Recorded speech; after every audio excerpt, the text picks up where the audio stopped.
जमाना था जब कोई फाइनेंशियल प्लानर जैसा हमारे यहाँ मार्केट में नहीं हुआ करता था।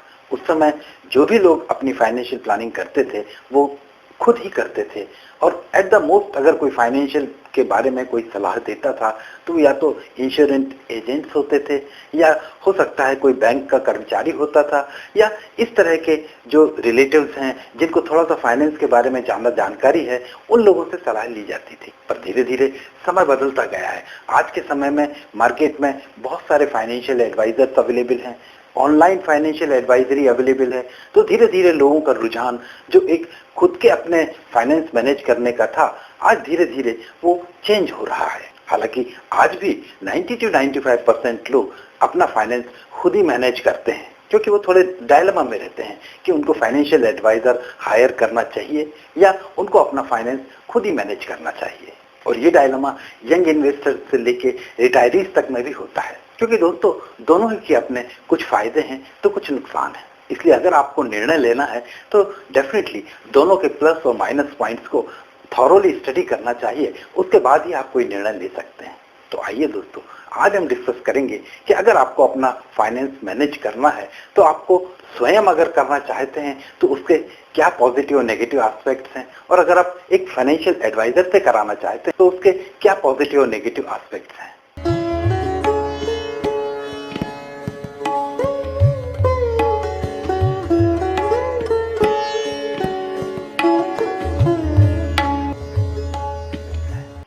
नमस्कार दोस्तों, मैं हूं आपका दोस्त मनीष वर्मा। आपका पैसा आपका प्लान में आप सभी का स्वागत है। दोस्तों, इस इंटरनेट के युग में every information is just a click away. In fact इतनी ज्यादा इंफॉर्मेशन है कि कौन सी इंफॉर्मेशन कितनी ऑथेंटिक है ये समझना भी एक अपने आप में एक टास्क हो जाता है। और अगर उस फील्ड में आपकी एक्सपर्टाइज नहीं है तो फिर तो ये सही इंफॉर्मेशन को फिल्टर आउट करना भी बहुत मुश्किल होता है। और फिर ये फिल्ट्रेशन में थोड़ी सी गड़बड़ होती है तो आपकी गलती होने के चांसेस बहुत ज्यादा बढ़ जाते हैं। और ये हर तरह के इन्वेस्टमेंट में संभव होता है, चाहे आप डायरेक्ट म्यूचुअल फंड की बात करें, चाहे आप डायरेक्ट इंश्योरेंस पॉलिसीज की बात करें, इवन यहाँ तक कि एफडीज की भी बात करें, उसमें भी लोग कंफ्यूज होते हैं। क्योंकि आप नेट पे देखेंगे तो कोई 8% देता है, कोई 10% देता है, कोई 6%, कोई 5%। इसलिए जब तक प्रॉपर एनालिसिस ना किया जाए ये समझना थोड़ा मुश्किल होता है कि क्या हमारे लिए एकदम सही है। और इसलिए दोस्तों, अगर हमको अपना फाइनेंस खुद मैनेज करना है तो हमको अपने आप को इस फील्ड में डेवलप करना बहुत जरूरी होता है। क्योंकि अगर हम अपने इन्वेस्टमेंट में कोई गलती करते हैं तो वो गलती का असर बहुत समय के बाद में मालूम चलता है, पर उस समय उसको अंडू तो नहीं किया जा सकता है ना। दोस्तों, अक्सर ये देखा जाता है कि हम अपना फाइनेंस खुद मैनेज करेंगे, इसके पीछे एक बेसिक रीजन होता है कि हम अपना पैसा जो भी एडवाइजर को देने वाले हैं एज ए फीस, वो सेव करने की कोशिश करते हैं। पर दोस्तों, अगर हम अपने आप को डेवलप नहीं कर पाए हैं तो उसके केस में आज हम गलती करके जो पैसा अपना वेस्ट कर देंगे उसको हम वापस नहीं ला सकते हैं। इसलिए जब हमारा अपना फाइनेंस मैनेज करने के लिए ऑप्शन की बात आती है तो हमको ये नहीं देखना चाहिए कि कौन सा ऑप्शन हमारा इकोनॉमिकली वायबल है, बल्कि हमको ये देखना चाहिए कि किस ऑप्शन से हमारी long term financial planning better managed होगी। क्योंकि दोनों ही केस में एक्सपर्टाइज होना बहुत जरूरी है, चाहे हम स्वयं करें और चाहे हम एडवाइजर की हेल्प लें। और दोस्तों, अगर हम स्वयं करना चाहते हैं तो हमको कुछ बातों को डेफिनेटली एंश्योर करना चाहिए जिससे हमसे गलतियां ना हो।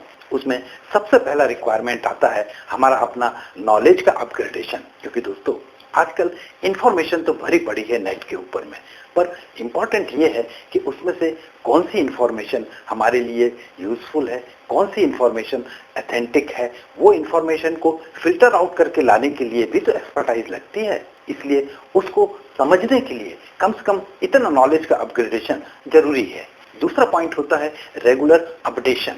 दोस्तों, ये एक चेंजिंग वर्ल्ड है, इकोनॉमिक सिनेरियो डेली बेसिस पे चेंज होता है। अगर हम अपने आप को अपडेट नहीं रखेंगे तो प्रोबेबली हमारे से मिस्टेक्स होने की चांसेस बहुत ज्यादा बढ़ते जाते हैं। तीसरा एस्पेक्ट होता है हमारे अपने फाइनेंशियल्स का रेगुलर रिव्यू। नॉर्मली होता क्या है कि अगर हम खुद अपना फाइनेंशियल मैनेजमेंट करते हैं तो हम जब रिव्यू करते भी हैं तो हमको वैसे ही सारी चीज एकदम सही लगती है।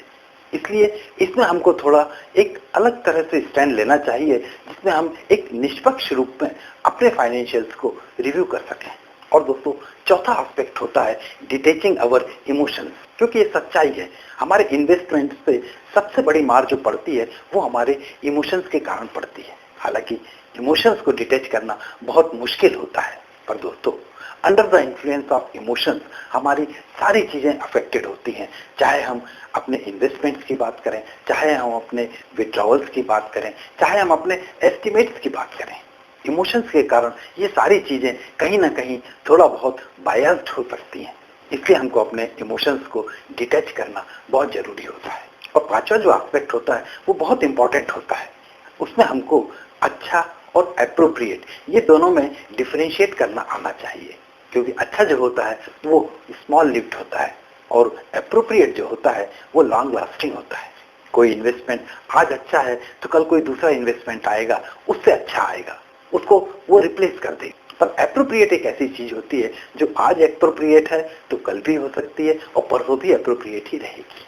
और दोस्तों छठवां एस्पेक्ट जो होता है वो हमको अपनी स्पाउस को डेवलप करने से रिलेटेड होता है, क्योंकि कल के दिन अगर कुछ अनफॉर्चुनेट हो जाता है तो उस समय ही और she should be able to handle the entire finance. Otherwise वो एकदम से एकाएक एक फाइनेंशियल क्राइसिस में आ सकते हैं।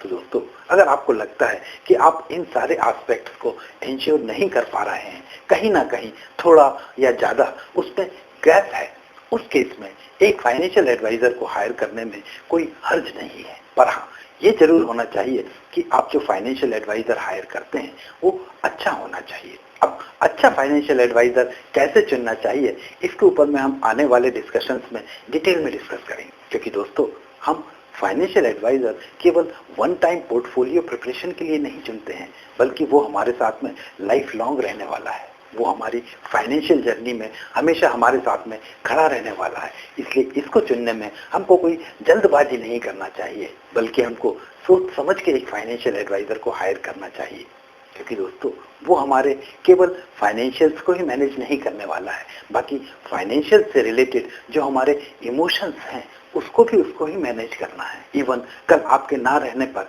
आपकी फैमिली को भी जो फाइनेंशियल डिफिकल्टीज आएंगी उसमें भी उसको साथ में खड़ा रहना है। इसलिए दोस्तों फाइनेंशियल एडवाइजर का चुनाव अपने आप में एक क्रिटिकल डिसीजन होता है, क्योंकि अक्सर लोग सेलर को ही एडवाइजर समझने लगते हैं और इसीलिए शायद लोग उसको अवॉइड भी करने की कोशिश करते हैं। अब चाहे इंश्योरेंस पॉलिसीज के सेलर हों जिसको हम इंश्योरेंस के एजेंट्स भी बोलते हैं, और चाहे म्यूचुअल फंड दिलाने वाले एडवाइजर्स हों। दोस्तों आने वाले समय में हम इन मुद्दों पे भी और डिटेल में डिस्कस करेंगे, पर आज के लिए बस इतना ही। कैसा लगा हमारा आज का ये डिस्कशन, अपनी प्रतिक्रिया जरूर दीजिए, और अगर पसंद आया है तो आप मेरी चैनल को सब्सक्राइब भी कीजिए, जिससे कि इस तरह के टॉपिक्स पे होने वाले सारे डिस्कशंस में आप भी सम्मिलित हो सकें। तो दोस्तों फिर मिलेंगे एक नए टॉपिक पे नए डिस्कशन के साथ। तब तक के लिए नमस्कार, जय हिंद।